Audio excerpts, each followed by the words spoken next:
정도 낮겠습니다. KBS 제1라디오 10시 뉴스를 마칩니다. 아나운서 김성근이었습니다. KBS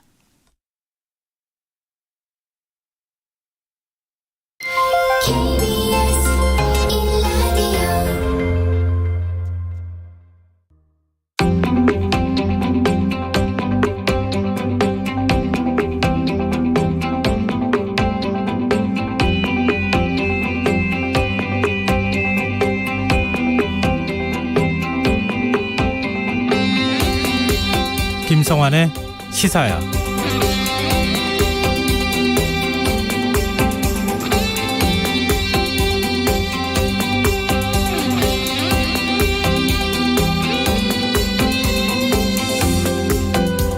안녕하십니까. 시사평론가 김성환입니다. 대통령직 인수위원회가 오늘로 출범 한 달을 맞았습니다. 안철수 위원장은 지방자치단체장 관사 폐지, 만 나이 도입을 주요 성과로 꼽으면서 역대 어느 인수위보다 묵묵히 열심히 일하고 있다, 이런 소회를 밝혔지만 정치권 안팎에선 존재감이 미약하다는 평가가 나오고 있는데요. 청취자 여러분 생각은 어떠십니까?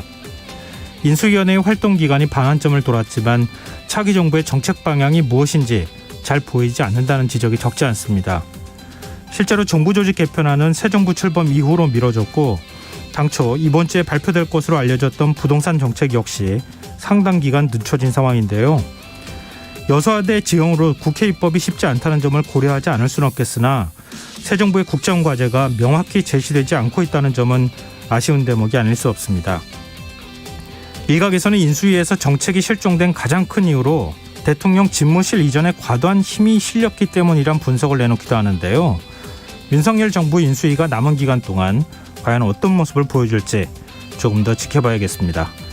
자세한 정치권 움직임 잠시 후 뉴스에서 살펴보겠습니다. 이틀 뒤인 오는 20일 장애인 날을 앞두고 장애인의 이동권 보장을 촉구하는 목소리가 더욱 커지고 있습니다. 차기 여당 대표가 장애인 단체의 시위 방식을 문제 삼으면서 편가르기 문제도 심각한 상황인데요. 더 깊이 있게 들여다보는 인터뷰 시간에서는 장애인들이 겪고 있는 수많은 어려움들을 장애인과 비장애인의 시선으로 녹여낸 영화를 만든 분들입니다. 복지식당의 두 감독과 이야기 나눠보겠습니다. 여야의 시각으로 정치권의 움직임을 토론해보는 시간이죠. 여의도 인싸 코너도 마련되어 있으니까요. 계속해서 많은 관심 부탁드리겠습니다. 김성환의 시사에는 청취자 여러분들의 관심과 참여 기다립니다. 방송 내용과 관련해 의견 있으신 분들은 문자 보내주십시오. 당첨된 분들께는 모바일 상품권 보내드릴 텐데요. 참여하실 번호는 샵 9730이고요. 짧은 문자는 50원, 긴 문자는 100원의 이용료가 부과됩니다. 콩 게시판을 통해서도 무료로 참여하실 수 있고요. 콩 어플리케이션과 KBS 라디오 유튜브 채널을 통해서도 저희 방송을 실시간으로 시청 또 참여하실 수 있습니다. KBS 라디오 김성환의 시사야. 그럼 지금 시작하겠습니다.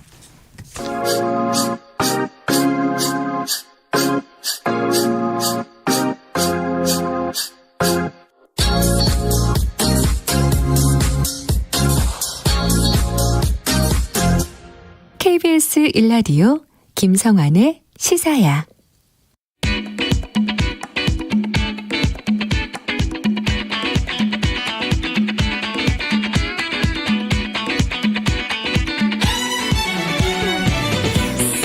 오늘 놓쳤던 뉴스 꼼꼼히 정리해드리는 뉴스야 시간입니다.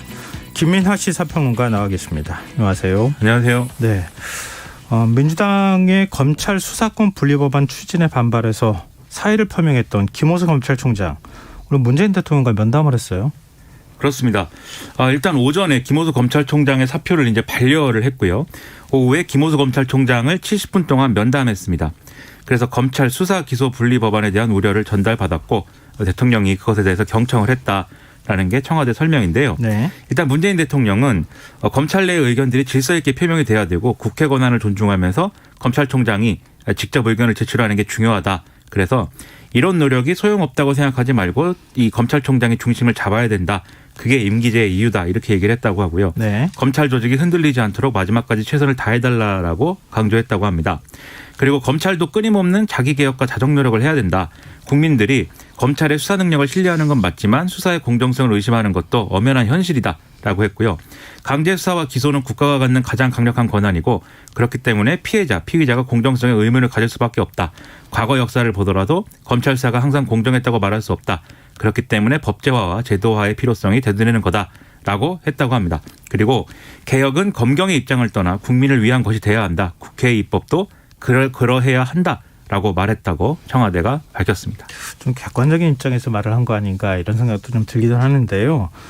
그동안 청와대는 그 국회 입법 시간이다. 뭐 이렇게 입장을 보여왔었잖아요. 그렇습니다. 그러니까 국회가 결정할 문제라는 뭐 이런 태도를 보였다고 볼 수 있는데 문 대통령이 김호수 총장 사표를 사실상 반려하고 면담에 나선 배경 어떻게 분석할 수 있을까요? 일단 이 검사들의 집단 반발이 상당한 강도로 지금 이제 진행이 되고 있는 상황이고 네. 그 이제 중심이라면 중심 그리고 어떤 수면 위로 올라온 게 검찰총장의 사표 제출 아니겠습니까? 그래서 이 부분에 있어서 어쨌든 문재인 대통령 큰 부담을 느낄 수밖에 없고 그리고 또 더불어민주당이 지금 법안을 강행 처리하는 건 역시 마지막에 이제 국회 입법도 국민을 위한 어떤 개혁이 돼야 된다라고 말한 것에서 보듯이 덜 숙성됐다라는 측면에 어떤 인식을 갖고 있는 게 아닌가 하는 어떤 해석도 있는 거거든요. 검찰도 집단 반발하지 말고 국회도 좀 숙성의 시간을 가는 게 필요하다. 그렇죠. 그렇기 때문에 검찰총장이 막 사퇴하지 말고 국회를 가서 한번 설득해 봐라. 이제 이런 메시지에 방점이 찍힌 게 아닌가 하는 생각이 들고요. 네. 특히 이제 문재인 대통령이 중요시하는 게 어쨌든지 간에 검찰총장 임기제 검찰총장의 임기는 지켜줘야 된다라는 것인데 이 그동안 이제 언론의 해석은 김호수 검찰총장이 대통령 면담이 불발이 되면서 사표를 낸 것이다. 이렇게 해석을 많이 해오지 않았습니까? 네. 그렇다고 하면 문재인 대통령 입장에서는 마치 검찰총장이 사표를 내고 그만두는 상황을 방관한 것처럼 되는 것이기 때문에 그리고 정치적인 이유이기 때문에 그것이 네. 그래서 그런 상황은 막고자 하는 의지가 또 관철된 것이 아닌가 그렇게 생각이 됩니다. 근데 이게 메시지를 놓고요. 각자 또 해석이 또 지금 분분하기 때문에 뭐가 맞는 해석이냐를 두고 정치권 논란이 이어질 것 같습니다. 네. 지금 김 총장이 문 대통령하고 면담하던 아마 그 시간하고 큰 차이가 없을 것 같은데 전국 고검장 회의가 대검에서 열리고 있었잖아요. 김 총장이 고검장 회의에 참석을 했다면서요? 그래서 이제 고검장 회의가 오전 9시부터 한 오후 4시 반까지 계속 이제 진행이 되는 그런 상황이었는데 네. 지금 5시에 김호수 검찰총장이 청와대에 이제 문재인 대통령 면담을 위해서 이동을 한 것이죠. 그래서 여기 모여있던 고검장 6명은 면담 결과를 그러면 이제 지켜보고 그걸 고려해서 이제 입장을 내자. 이렇게 합의를 했다는 건데요. 네. 이후에 이제 입장이 그래서 실제로 나왔습니다. 그래서 국회에 제출된 법안에 많은 모순과 문제점이 있기 때문에 심각한 혼란과 국민 불편을 초래할 것이라는 데 의견을 같이 했다. 검찰총장에게 이러한 의견을 전달하고 향후 국회에 출석을 해서 검찰 의견을 적극 개진해 줄 것을 요청했다라고 했고요. 앞으로 총장을 중심으로 국회 논의 과정에 적극 참여해 법안의 문제점을 충분히 설명하는 등의 노력을 하기로 했다라고 이제 얘기를 했습니다. 네. 아마 고검장 회의의 이런 입장이 내일 평검사 대표자 회의 등에도 이제 영향을 미칠 걸로 보이고요. 그리고 김호수 검찰총장도 일단 그러면 사표가 됐기 때문에 직을 유지하는 거냐라는 질문에 대해서 네. 일단은 그런 취지로 답을 하고 있습니다. 네. 일단 그동안에 보였던 굉장히 거칠게 반발하던 모습에서는 조금 좀 톤 다운된 느낌도 받게 되는데 내일 평검사회에 또 어떤 얘기가 나오는지 좀 지켜보고요.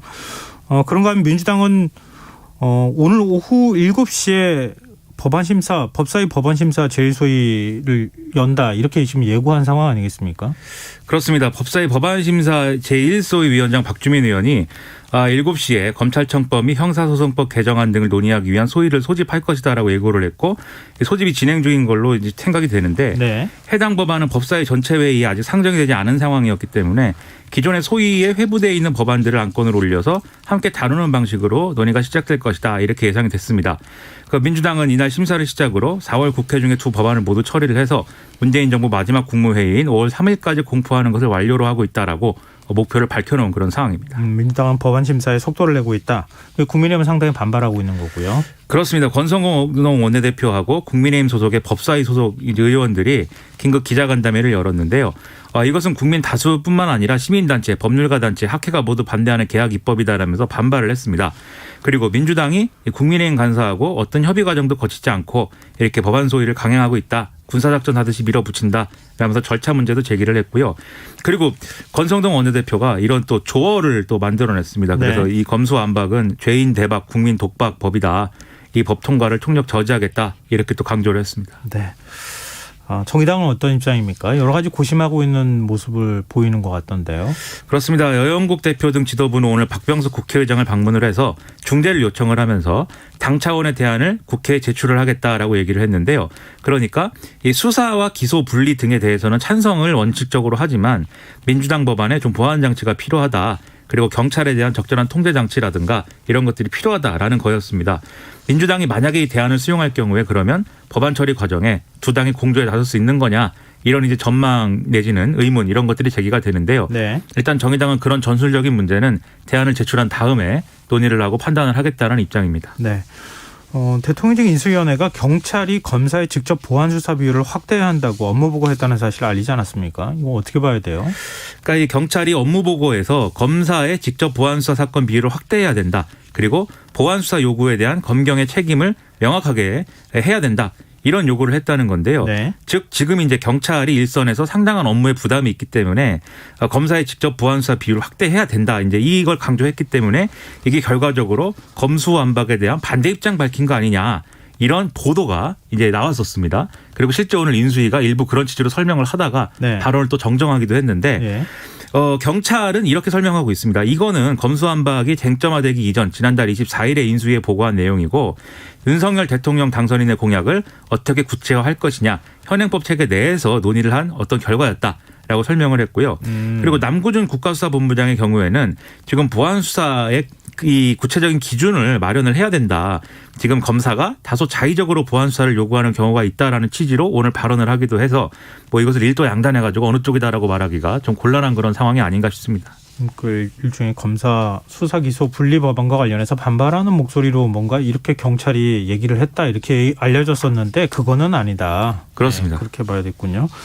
안철수 인수위원장이 오늘 인수위원회 출범 한 달을 맞아서 기자간담회를 열었어요. 그렇습니다. 여기서 이렇게 강조를 했습니다. 인수위 본연의 업무, 국정 철학과 국정 과제 정리에 대해서 논란을 일으키지 않고 역대 어느 인수위보다 묵묵히 열심히 일하고 있다라고 자평을 했고요. 그리고 책임지는 인수위 구현을 위해서 국정 과제 선정 작업에 속도를 내고 있다. 이번 주부터 7개 분과별로 주요 과제 발표를 시작하겠다라고 밝혔습니다.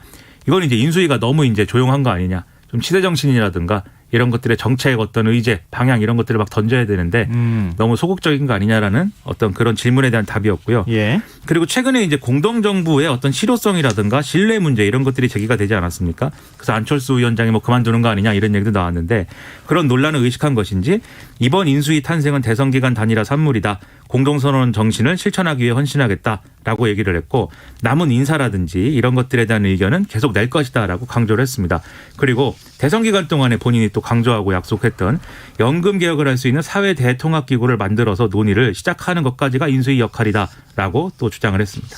네. 뭐 지금 말씀 들어봐도 그런데 인수위원회가 새 정부 국정운영 방향을 대략 이제 윤곽을 잡는 기구 역할을 하는 거잖아요. 그렇습니다. 그 큰 밑그림이 안 나오는 것 같아서 너무 좀 뭐 지연 말단적이라고 해야 되나요? 그런 부분이나 아니면 집무실 용산 이전이나 이런 것 때문에 다 지금 이슈가 휩쓸려 간 거 아니냐 뭐 이런 지적도 나오고 있던데요. 근데 그 연장선이 될지도 모르겠는데 당초 이번 주에 새 정부 부동산 대책이 나올 거다 이런 얘기가 있었지 않습니까? 그렇습니다. 이게 좀 상당히 늦춰질 거라고요, 기간이? 오늘 이제 인수위 수석 부대변인, 원일이 수석 부대변인이 얘기를 했는데요. 부동산 정책 실무 책임자 원희룡 국토교통부 장관, 추경호 기획재정부 장관 후보자들인데 곧 인사청문회가 예상되고 있다. 그래서 청문회 질의응답 과정에서 두 후보가 이 소신과 정견을 발표를 하면 시장에 어떤 중복 또는 수정된 메시지가 전달이 돼서 혼란이 커질 가능성이 있다. 그래서 부동산 정책 발표가 당장 이루어지지 않고 늦춰질 것이다라는 취지로 얘기를 한 겁니다. 이게 왜 이런 얘기가 나왔냐면 원희룡 후보자가 인수위 전체 회의에서 오늘 부동산 TF에서 순조롭게 정책 검토를 진행 중이기 때문에 기재부, 국토부 장관 후보자 인사청문회에서 대외적 발표도 있을 거다라고 얘기를 했는데 이게 이제 새로운 어떤 정책 발표가 목전에 다다른 듯한 이제 그런 메시지로 또 받아들여지는 측면이 있어서 이게 좀 논란이 된 모양이죠. 그래서 안철수 위원장이 이걸 바로 잡았습니다. 장관 청문회 때 부동산 정책 발표하는 것은 아니다. 그래서 부동산 TF에서 열심히 논의를 하고 있는 거다라고 좀 바로 잡았기 때문에 이런 상황을 인수위가 좀 정리를 하고 있는 것으로 보입니다. 네. 국민의힘과 국민의당이 오늘 합당 선언을 했어요. 그렇습니다. 이준석 대표하고 안철수 위원장이 국회에서 기자회견 열고 합당 선언했는데요. 선언문에 이렇게 되어 있습니다. 국민의힘, 국민의당 당대당 통합을 하고 통합당의 당명은 국민의힘으로 한다. 그리고 변화 개혁을 주도하기 위한 정책 정강 태스크포스를 공동 구성하고 새로운 정강 정책 제시한다. 이 지도부 구성을 포함한 양당 간 합의 사항을 실행한다. 이런 내용이 들어 있습니다. 또 화학적 결합이 가능하겠느냐 이런 우려의 목소리도 적지 않아요. 그렇습니다. 일단 이제 지방선거 공천권을 어떻게 지분을 나눌 거냐 이런 문제가 남아 있는데 예. 지금 기초단체장급의 경우에는 국민의당 포함해서 100% 일반 국민 여론조사 방식으로 경선 치르기로 했습니다. 이건 원래 국민의힘 룰이 책임당원 투표 50%하고 일반 국민 여론조사 50%인데 이렇게 하면 국민의당 출신들이 불리할 것이기 때문에 이제 이것을 100% 여론조사로 하겠다. 이렇게 좀 국민의힘이 양보를 한 듯한 그런 모양새가 됐는데 근데 예를 들면 비례대표 기초의원 뭐 이런 공천이라든가 이런 부분에 있어서는 국민의당 몫을 또 보장해 줘야 되는 거 아니냐 이런 의견을 국민의당은 가지고 있는 거거든요. 네. 경선을 해가지고 뭐 이렇게 하는 것이 아니기 때문에 그래서 이것이 쟁점이 될 가능성이 있고요. 그리고 국민의힘 출마 예정자들의 경우에는 얼마 전에 시험을 보지 않았습니까? 이준석 대표가 강조한. 네. 그런데 국민의당 인사들은 이걸 응시를 안 했기 때문에 이걸 어떻게 처리할 것이냐 등이 논란이 될 것으로 보입니다. 네, 뭐 다시 시험 치른다 뭐 이런 데도 나오던데요. 좀 지켜보도록 하죠. 네, 오늘 뉴스 여기까지 하겠습니다. 지금까지 김민하 시사평론가였습니다. 고맙습니다. 고맙습니다.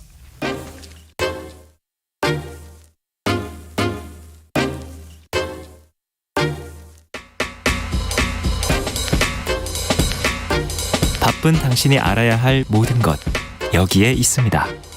KBS 1라디오 김성환의 시사야. 이틀 뒤죠. 4월 20일은 장애인의 날입니다. 최근 장애인 단체의 지하철 시위로 지난 10여 년간 외면받았던 장애인 이동권, 더 나아가 장애인의 삶에 대한 관심이 높아진 상태인데요.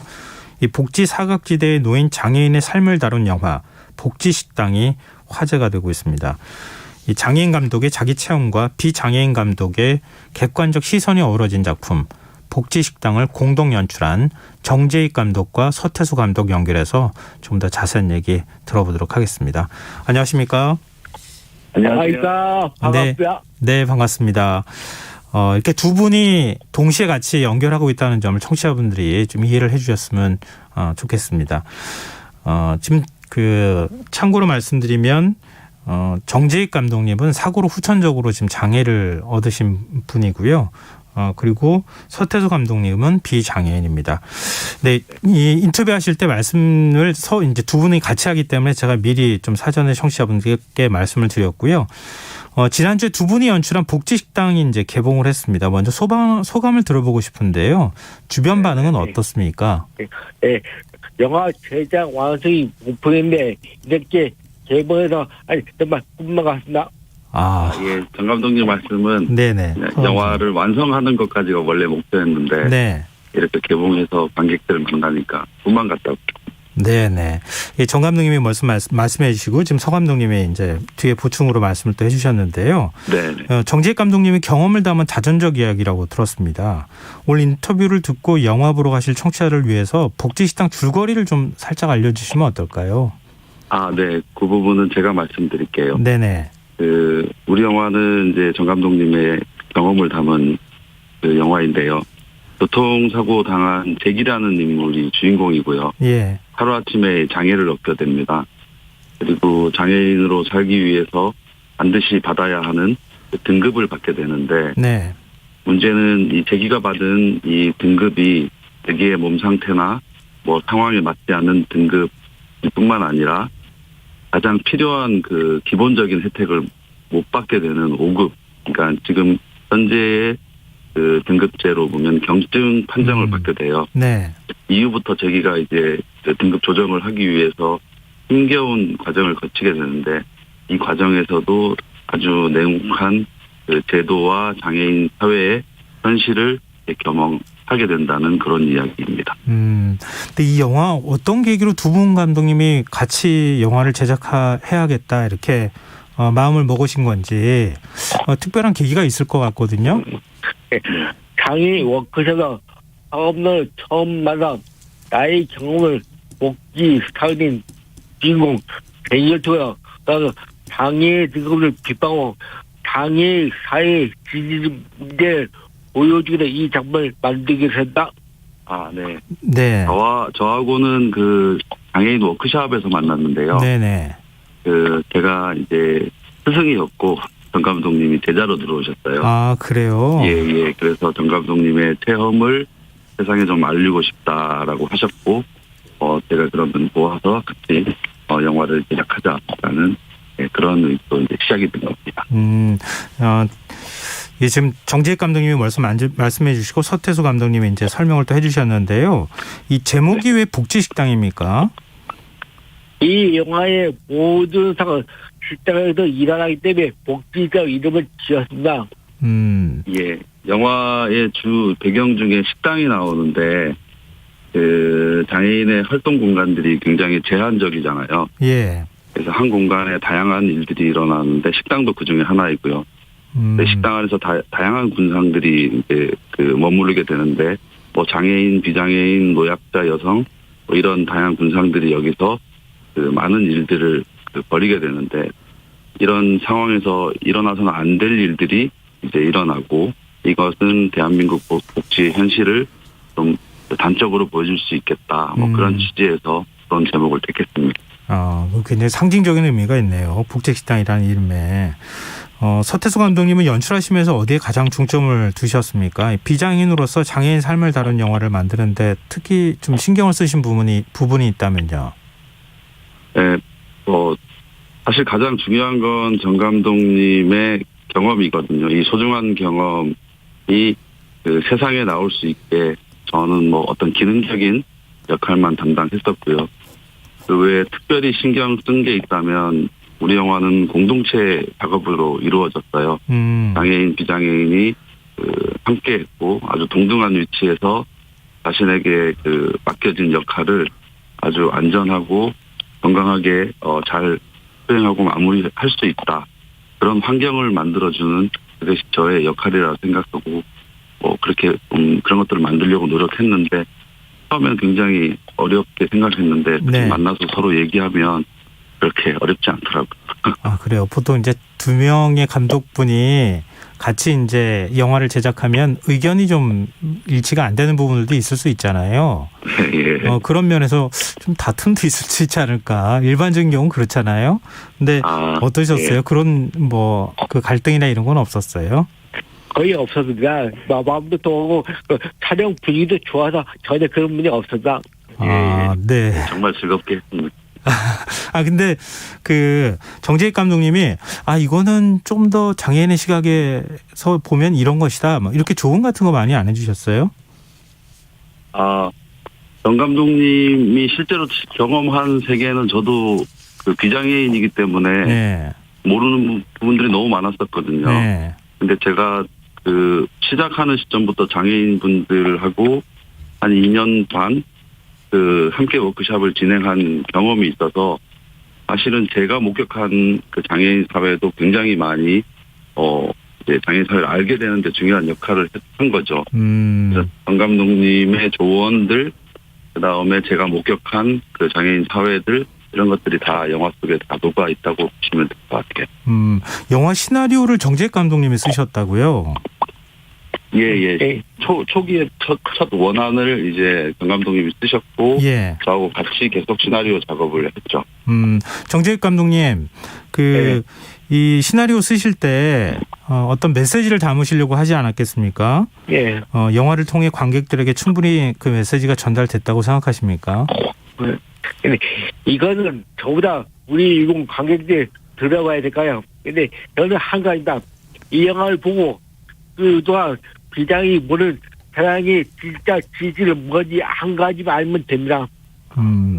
영화를 본 관객분들이 이 답을 하실 수 있다고 말씀하시고요. 네. 정 감독님이 딱 한 가지만 주장하고 싶은 건 우리 영화를 통해서 비장애인들이 모르는 세상, 진짜 장애인들의 세상이 뭔지 그거를 좀 알려주고 싶다고 하십니다. 그래서 제가 좀 여쭤보고 싶은데요. 정재익 감독님, 예. 이 영화로 정말 우리 사회에서 장애인과 관련되는 문제에 있어서 좀 빨리 개선됐으면 좋겠다. 이런 거 좀 알리고 싶은 게 있다면요. 나는 장애인식 교육이 필요합니다. 우리 사회 주변에 장애인을 볼 수가 없어요. 요즘 어린이가 학생들 저도 예전에 그렇게 해요. 어린이가 학생들이 조기 자기 인식을 통해 장애인들이 불편한 존재 아니고 사회의 존재와 함께 어우르게 서로 함께 자원이 있도록 인식을 변화시켜야 생각합니다. 네. 그러면 조기 장애인식 교육이 필요하다고 가지고 어린이 그다음 학생들에게 이런 조기 교육을 통해서 함께 존재하고 함께 사는 이런 사회가 존재하고 이런 인식이 계속해서 변화되어야 된다 그런 말씀하십니다. 아까 장재익 감독님의 말씀 중에 장애인이 잘 보이지 않는다 이런 말씀을 하셨던 게 또 네. 요즘 이동권 네. 문제 또 관련해서 귀에 또 들어오기도 하던데요. 네. 마지막으로 두 감독님께서 청취자분들께 꼭 전하고 싶은 말씀 있으시다면 말씀 좀 부탁드립니다. 네, 저는 비장애 때 보이진 것이 자기의 대로 보이진 것이 많았습니다. 저는 우리 영화를 본 관객들이 예전에 보이지 않어서 장애의 시선을 가져 세상의 평등계를 눈을 감길 바랍니다. 보이지 않는 네. 것에서 좀 새로운 눈으로 장애인의 시선을 가지고 세상의 편견을 좀 깨는 그런 눈을 갖기를 원한다고 하시네요. 예, 서태수 감독님도 청재익 감독님 말씀 전하시는 것 말고 또 하신 말씀 있으십니까? 예, 저는 비장애인이지만 이제 우리 사회가 곧 이제 초고령화 되잖아요. 예. 그리고 장애 인구가 또 굉장히 많아질 거고, 나의 이야기로, 나의 모습으로 생각한다면 내 몸 상태를 이렇게 제도적으로 등급으로 나누고, 지급하는 혜택만 받으며 달라 하면 사실 동의하거나 만족할 사람이 없다고 생각해요. 악담은 아니지만 이게 이제 더 이상 남의 얘기가 아니라 곧 우리한테 닥칠 미래잖아요. 네. 우리가 이 미래를 맞이할 준비를 하는데 장애 비장애인이 따로 이렇게 나눌 수가 있을까 하는 생각이 많이 듭니다. 네, 알겠습니다. 저희 청취자분들께서도 두 분 모습 너무 보기 좋다. 또 8765님께서요. 장 감독님 영화 보면서 너무 속이 상했습니다. 힘내세요, 감독님. 이렇게 또 네, 문자 주시기도 하셨습니다. 네, 예, 오늘 정재익 감독님 그리고 서태수 감독님 함께 인터뷰 응해주셔서 정말 감사드린다는 말씀드리고요. 영화 복지식당도 좀 잘 됐으면 좋겠습니다. 오늘 말씀 고맙습니다. 아이고 감사합니다. 네, 감사합니다.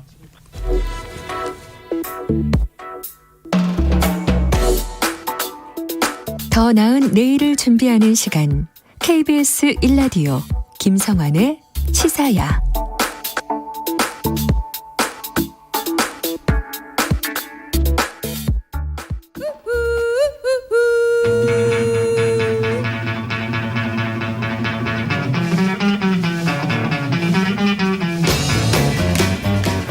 정신의 눈으로 여의도 국회 움직임을 통찰력 있게 꿰뚫어보는 시간입니다. 여의도 인사이트, 줄여서 여의도 인싸요. 민주당 신경민 전 의원 자리하셨습니다. 안녕하세요. 안녕하세요. 신경민입니다. 네, 국민의힘 김경진 전 의원 나오셨습니다. 안녕하세요. 안녕하세요. 김경진입니다. 네. 김경진 의원님은 몸 괜찮으시죠? 괜찮긴 한데 이게 코로나 후유증이 조금 있네요. 아, 그래요? 예, 아직도 이제 목에서 장기침이 좀 나오고요. 이제 보통 흔히 얘기하는 좀 후각 미각이 좀 달라진다 그러잖아요. 근데 확연히 달라졌다가 요새 이제 회복은 하고 있는데 옛날에 코로나 앓기 전하고는 또 조금 아직은 좀 달라요. 건강 관리 좀 잘하셔야겠습니다. 네, 지난번에 네. 방송 출연하시면서 힘들어하셨던 게 좀 기억이 나서 좀 여쭤봤습니다. 자, 윤석열 정부 초대 내각 인선이 마무리되면서 이제 인사청문회 전국이 시작됐다 이렇게 봐야 될 것 같은데요. 벌써부터 부실검증 논란이 일고 있기도 합니다.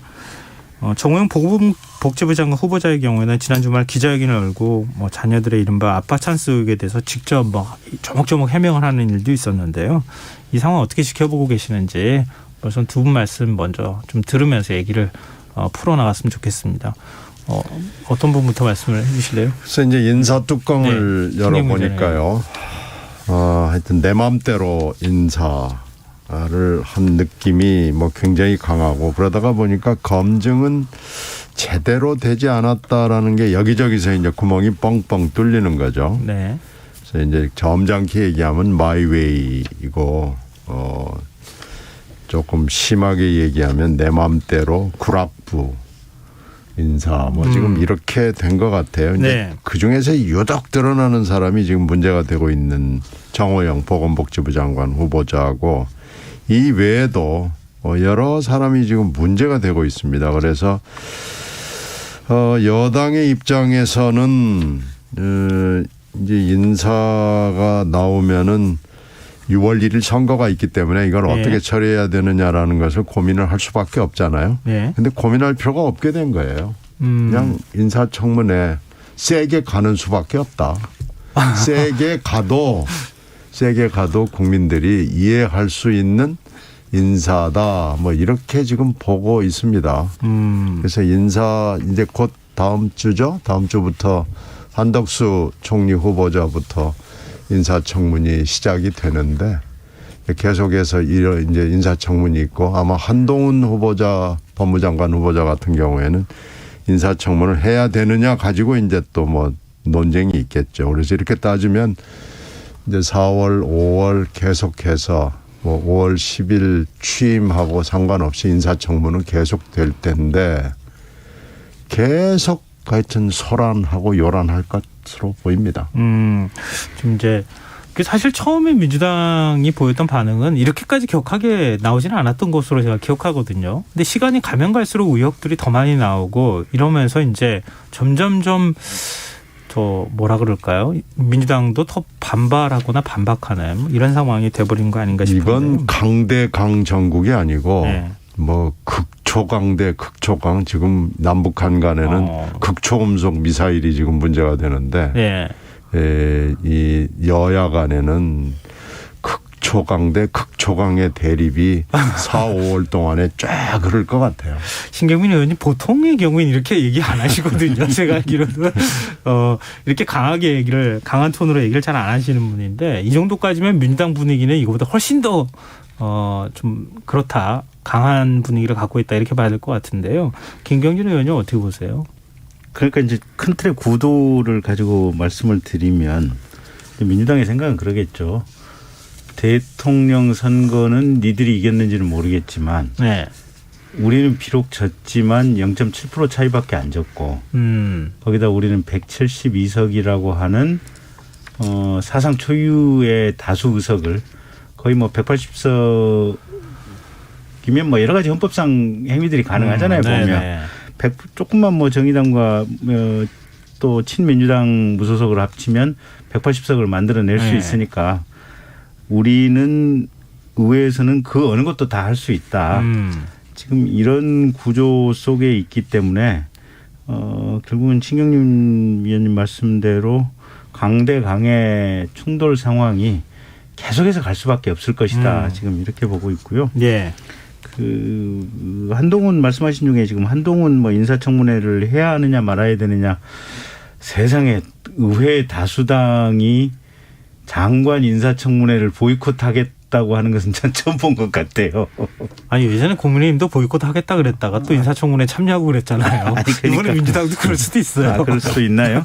근데 나는 왜 보이콧하겠다고 하는 발언이 나왔는지 그건 이해할 수 없어요. 네네. 아니 그러니까 한동훈이 어떤 개인적인 비리나 도덕성에 문제가 있다 그러면 인사청문회 해서 물어봐야 될 거 아니에요. 네. 너 이런 비위 있지 않느냐? 너 이런 문제 있지 않느냐? 또는 정책적인 소견에 문제가 있다면 너 이 점에 대한 정책적인 소견 한번 얘기해 봐라. 네 생각이 자체가 잘못됐지 않느냐? 물어보라고 하는 책무가 지금 국회의원한테 주어져 있는데 네. 헌법상의 책무를 안 하겠다고 하는 민주당 법사위원 지금 일부의 얘기죠. 몇몇 의원들이 지금 그런 얘기를 하고 있는 것 같은데 저로서는 참 실소를 금할 길이 없다라는 생각이고요. 근데 거기에 한동훈 후보자처럼 세게 나오는 거 피청문인도 드뭅니다. 네. 되게 청문 대상이 되면은 겸손한 척 뭐 척이라도 하는데 그렇죠. 뭐 하여튼 한 후보자의 경우에는 뭐 그런 건 없거든요. 세게 나오는 거죠. 네. 한동훈 후보자 관련해서 다시 한번 좀 얘기하고요. 정호영 후보자의 경우에는 그 얘기 좀 드리려고 하는데요. 예, 그쪽 지금 뭐 여러 의혹이 제기가 된 것 중에 거기에 대해서 설명하실 거 있으면 말씀해 주십시오. 그러니까 어제 지금 말씀하시는 내용을 좀 들여다봤더니 가령 뭐 딸 지금 편입 당시에 뭐 구술평가 이 관련해 가지고는 네네. 그 부분은 또 그럴 수도 있겠다. 누가 평가위원이 되는지도 뭐 알 수가 없고 네. 평가위원 입장에서도 무작위로 배정이 되니까 모르는 거고 그리고 딸 같은 경우는 지금 예비 5순인가 예비 뭐 8순인가로 돼 있다가 네, 앞에서 다 예비순이어서. 빠져나가는 바람에 네. 지금 추가 보결로 합격했다는 거 아니에요 보면. 그렇다고 한다면 여기에 무슨 비리가 있을까 이제 그런 점이 조금 하나 있는 것 같고 신검 관련해 가지고는 뭐 국회에서 지정하는 병원에 가서 정밀 신검 받겠다라고 당당하게 얘기를 하는 거 보니까 뭔가 좀 그전에는 저도 약간 고개를 갸우뚱했는데 네. 뭐 저렇게 말씀하시니 그럼 뭐 그렇게 전문 검사 받는 결과를 봐야 되겠구나 이제 이런 생각이 좀 들었고 네. 이제 딱 하나 지금 아들 논문 공저자 문제는 저도 그건 아직 고개 갸우뚱해지는 대목이 조금은 있어요 보면. 네. 그 조국 씨 지금 따님 거기 당국대인가 그 논문 예. 공저자 한 구조가 비슷하지 않나 이제 이런 생각은 들어서 이 부분은 논문 공저자 부분은 고개 약간 갸우뚱해지는 대목이 저도 조금은 있고 근데 이 부분도 이제 인사청문 과정에서 어차피 야당이 되는 민주당이 어떻게 구체적인 사실관계를 지적할 거냐 이런 부분 좀 지켜봐야 될 것 같고요. 예. 근데 기본적으로 조국 장관이나 정경심 교수 같은 경우는 문서 위조나 지금 허위 공문서 작성이 꽤나 있었거든요. 7가지가 있었잖아요 보면. 네. 근데 여기는 아직까지는 지금 그건 없어요 보면. 그래서 언론이나 또는 민주당에서 그런 부분과 관련된 구체적인 어떤 문제점에 대한 지적이 얼마만큼 더 있을 것인지 그런 부분 조금 좀 지켜봐야 되지 않나 싶어요 보면. 지금 아버지가 병원에서 주요 직책을 맡고 있고 또 병원장까지 맡고 있을 때 봉사 활동을 병원에서 했다던가. 그래서 저는 요번에 보니까 이게 의대 편입이 몇 년 동안 있었더라고요. 근데 때마침 나온 게 지금 전남대학교 병원장 같은 경우도 비슷한 일이 있었더라고요. 보니까. 네. 그래서 차제에 지금 그때 편입학 관련해서 그 시점에 편입학하는 데 있어서 부모가 그 해당 의대나 병원, 대학병원의 의대에 의사로 재직 중인 이 경우를 한번 전수조사해서 그냥 교육부에서 한번 조사를 해봤으면 좋겠다라는 생각이 들고 네. 어쨌든 그 자체만 가지고도 모양은 좋지는 않아요. 네. 모양은 좋지는 않은데 아직까지는 이게 구체적인 비위나 범법 사실이 그렇게 또 명확한 것도 아니에요 보면. 그래서 이 부분은 민주당이나 언론에서 얼마만큼 구체성 있는 비리나 문제점 지적이 있고 그게 근거가 있어 보이는지 이 부분은 좀 더 지켜봐야 될 것 같아요.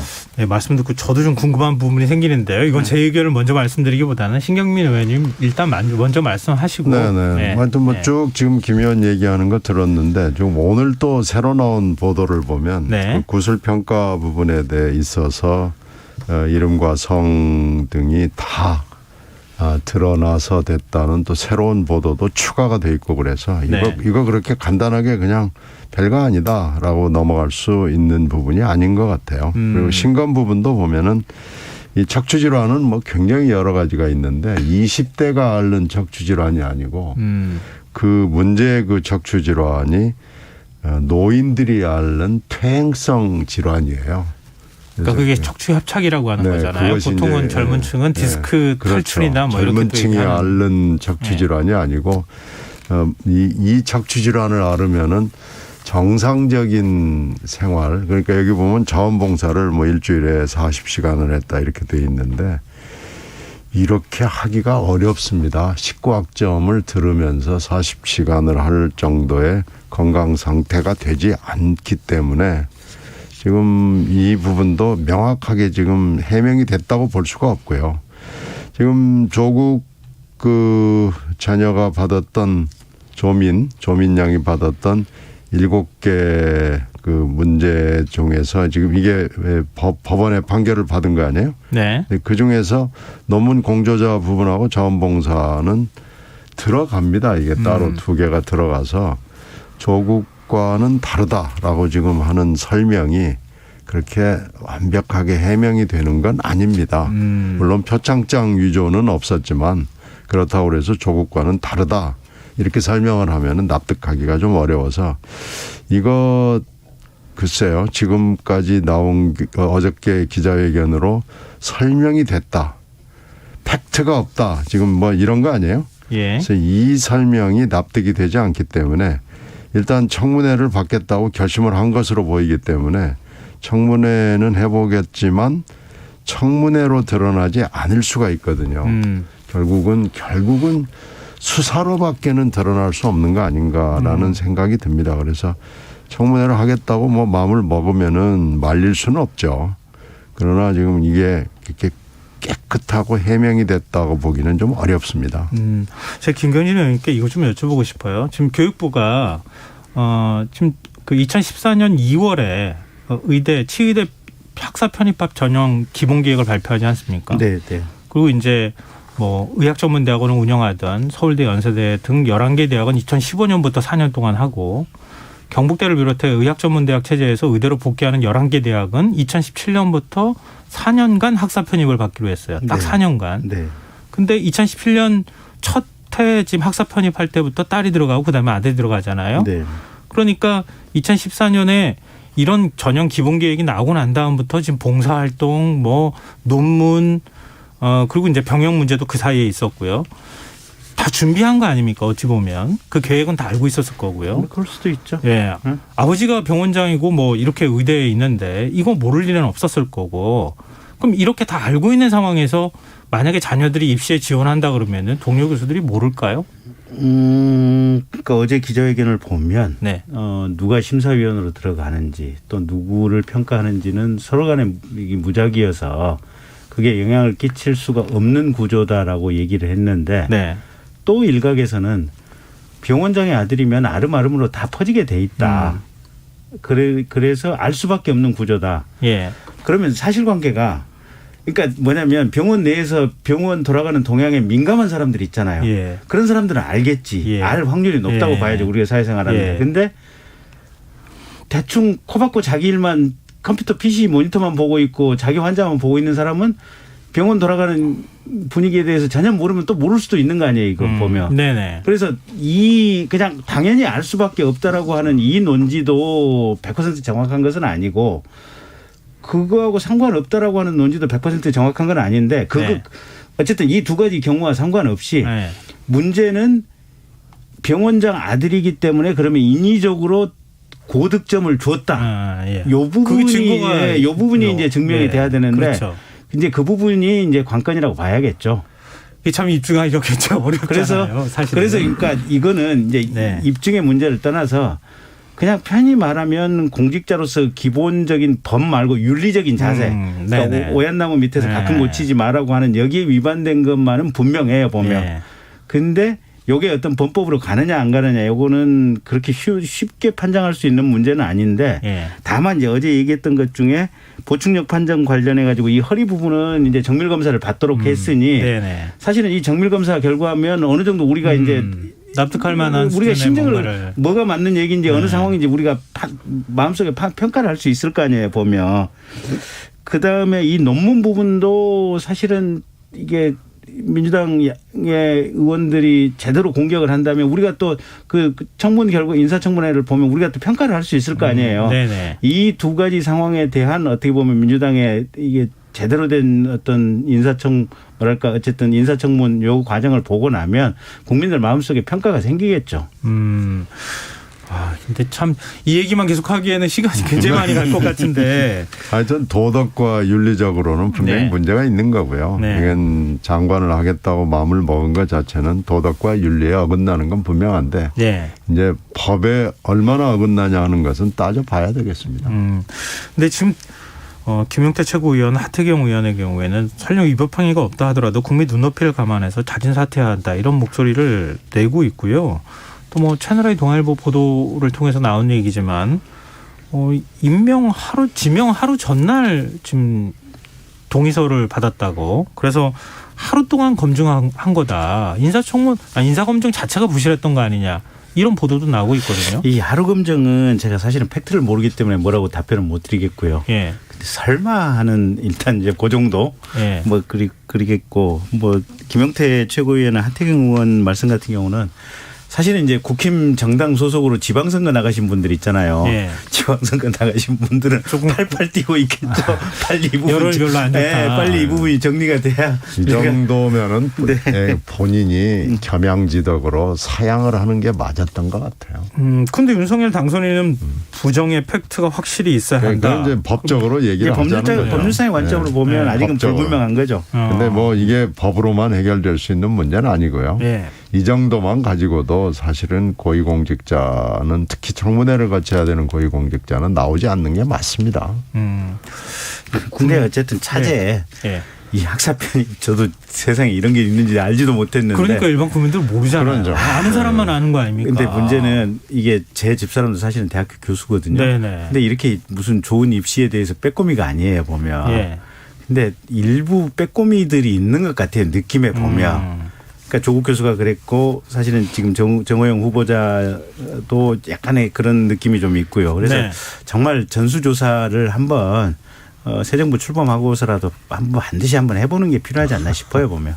근데 검사 출신이기도 하시잖아요. 네. 조국 전 장관의 경우에는 네. 물론 이제 사모펀드가 주가 됐다고 그때 얘기가 나오긴 했지만 그래도 아니요, 그때 입시 관련된 의혹이 나왔을 때 한 네. 30여 곳을 일제히 서울중앙지검 특수부가 그냥 압수수색 들어갔잖아요. 네. 근데 사모펀드만 압수수색한 게 아니라 입시 관련된 그렇죠. 의혹에 대해서 다 압수수색했단 네. 말이에요. 이번에도 의혹 여러 가지 제기가 되고 있는데 근데 똑같은 잣대 적용해야 되느냐 이런 목소리는 잣대의 어떻게 문제가 보세요? 아니고 이건 숙성의 문제예요. 의혹의 숙성의 문제다. 숙성의 문제. 그러니까 예. 그때만 해도 조국 민정수석이 그만두고 나와가지고 한 3달인가 아마 대학 교수로 복직을 했었을 거예요. 네. 그리고 나서 이제 박상기 장관이 물러나고 이제 법무부 장관이 지명이 됐는데 그때 이미 조국 전 민정수석이 법무부 장관 할 거라고 하는 건 모든 언론과 전 국민이 예상을 하고 있었던 상황이고 네.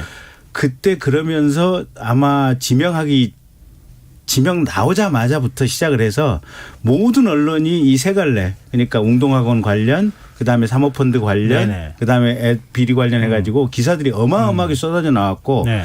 어느 쪽 방면이든 간에 이 기사가 상당히 구체성이 있었어요. 네. 그래서 저도 지금 이 부분을 보는데 정호영 후보자 같은 경우 구체성을 보는데 다른 부분의 구체성은 잘 모르겠는데 지금 뭐 이게 사급 신검 요 부분은 구체성이 있는데 이건 해보면 되는 일이고 네. 논문 공저자 문제는 이것도 사실은 구체성과 관련한 구체성이 있는 기사들이 좀 나오고 있어요. 그래서 그때 조국 관련해서 그 수사에 들어갔던 거는 기사들의 내용이 어마어마하게 구체적인 내용들이 나오기 시작했어요. 네. 어디 호텔에서 근무 안 했는데 뭐가 네, 들어갔다더라. 네. 뭐가 들어갔다 어느 학교에 뭐가 들어갔다더라. 이게 나오니까 윤석열 그때 검찰총장도 이 정도면 대통령한테 이건 도저히 안 되겠다. 법무부 장관은 내가 직보하고 대통령께 말씀드려야겠다. 이런 얘기가 나왔던 상황이 그 정도로 이거 있고 구체성이 상당했기 때문에 그런 거예요. 보면. 네. 알겠습니다. 차이는 지금은 검찰에 윤석열이 없는 겁니다. 그러니까 이건 두고 봐야 됩니다. 네. 뭐 인사청문회 지금 뭐 인사청문회 셈법이나 이런 거는 지금 아직 뭐 그 국무총리 인사청문회도 안 한 상황이어서 네. 좀 더 상황을 좀 지켜봐야 되겠죠. 지금 얘기하기는 좀 그럴 것 같긴 하고요. 아까 뭐 한동훈 후보자 인사청문회 뭐 거부한다 이렇게 민주당에서는 얘기했지만 이제 하긴 하겠죠.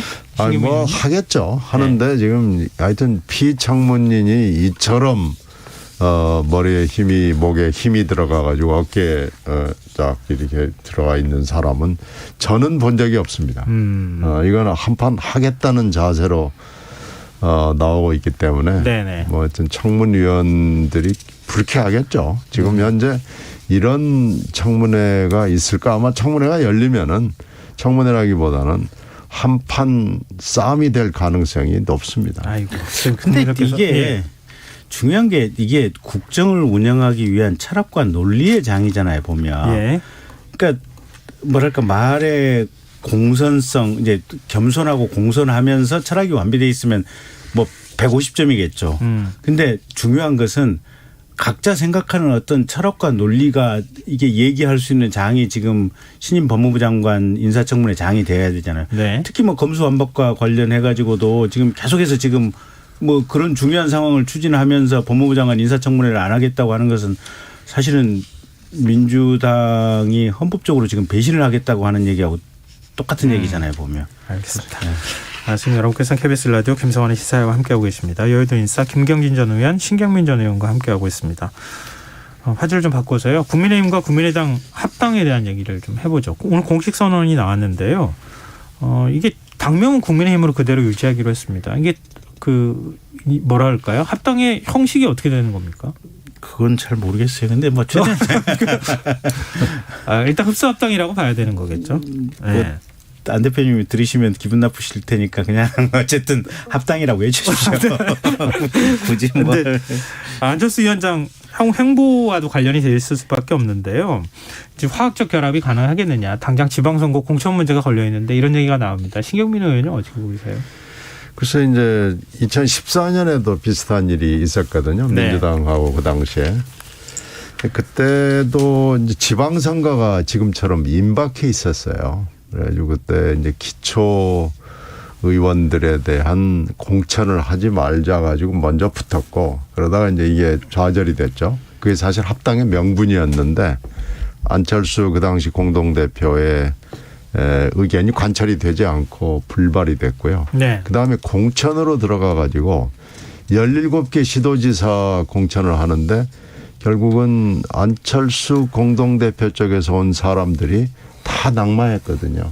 근데 인재의 풀이 좀 좁았어요. 근데 이번에도 상황은 비슷하게 가지 않나 싶어요. 그 당시에는 윤장현 광주시장 후보를 그래서 관철이 돼가지고 그게 계속 시끄러웠죠. 결국 윤장현 시장이 되고 나서도 광주가 소란했고 결국은 불명예로 임기를 마치게 됐고 아마 지금도 이제 비슷하게 될 텐데 이렇게 상황을 보면은 17개 시도지사 중에서 안철수 위원장의 사람이 눈에 보이지 않습니다. 그렇게 따지면은 기초 단체장들 그리고 이제 의원들 기초와 광역 의원들을 놓고 또 굉장히 여러 가지 말들이 있을 건데 이걸 이제 2014년에 겪었던 일을 안철수 위원장이 다시 당을 바꿔서 이번에는 국민의힘하고 또 한판 겨뤄야 될 겁니다. 그래서 이게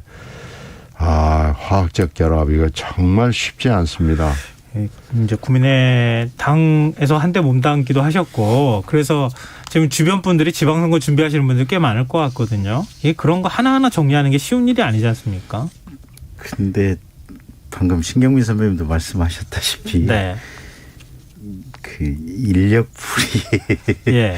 그렇게 많지는 않습니다. 아 그래요? 그래도 네. 도움 주셨던 분들 지방선거 지금 출마 준비하시는 분들이 꽤 있지 않나요? 그렇게까지는 아닙니다. 그렇게까지는 아니에요. 그래서 일단 절차적으로는 지금 중앙당 공관위도 그렇고 각 지방 공관위도 안철수 대표 쪽에서 지명하는 분들이 최소한 2명 이상씩은 들어가 있습니다. 근데 실제 이제 선수로 뛸 후보자들과 관련해서는 신 선배님 말씀이 대체로 맞습니다. 그렇게 되면 2014년이 다시 재연될 가능성이 지금 굉장히 높은 거죠. 네. 향후 안철수 위원장이 또 대권 가도록까지 이어지려면은 지금부터 하나하나씩 먼저 문제들을 좀 갈등 없이 해결해 나가는 게 굉장히 중요할 텐데 어떤 방식으로 화학적 결합을 이루는지 저희가 좀 지켜보도록 하겠습니다. 자, 오늘 여의도 인사 여기서 마무리하겠습니다. 지금까지 민주당 신경민 전 의원, 국민의힘 김경진 전 의원